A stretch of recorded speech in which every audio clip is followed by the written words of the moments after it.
10 régions françaises, vous l'avez dit, sur 13 ont été touchées avec des températures qui ont chuté jusqu'à parfois -7 degrés après un épisode de chaud qui avait fait sortir les bourgeons. Alors comme chaque degré compte, on s'organise comme on le peut, le jour et la nuit. Les équipes de C'est dans l'air vont accompagner des viticulteurs à Chablis la nuit dernière. Reportage Lasso Gélabert et Pierre Dehorne. 300 bougies à installer au pied de leur vigne. Pour la 5e nuit, en une semaine. Qu'est-ce que vous faites là? Là, on défait les bougies, les chapeaux des bougies, pour pouvoir, quand on va prendre la décision d'allumer, d'être assez rapide. Une course contre la montre pour Frédéric Guéguin et son fils. Car le risque, c'est le gel. Un ennemi invisible qui menace de ravager les bourgeons tout juste sortis. Donc là, on est à 0 degré.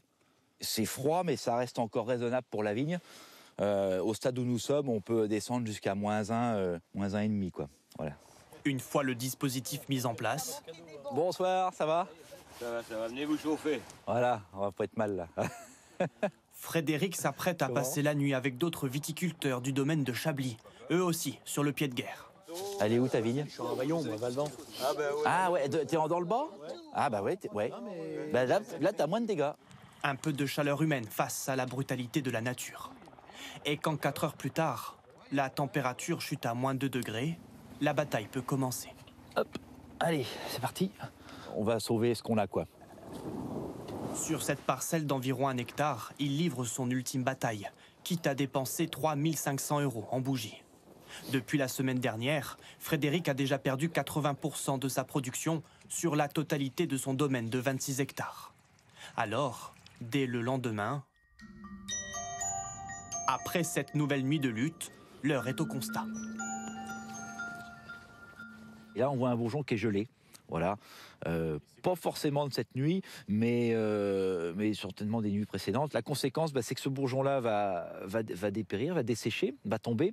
Et après, on a l'espoir d'avoir un contre-bourgeon qui va pousser, qui va sortir, mais qui sera moins fructifère. Heureusement, nous avons quand même des stocks de vin qui nous aident à voir venir, mais néanmoins, on va être sur une année quasiment blanche, donc c'est quand même c'est lourd de conséquences pour nos entreprises.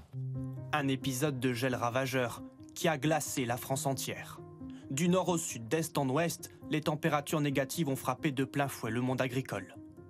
Des gelées tardives qui resteront dans l'histoire selon le ministre de l'Agriculture.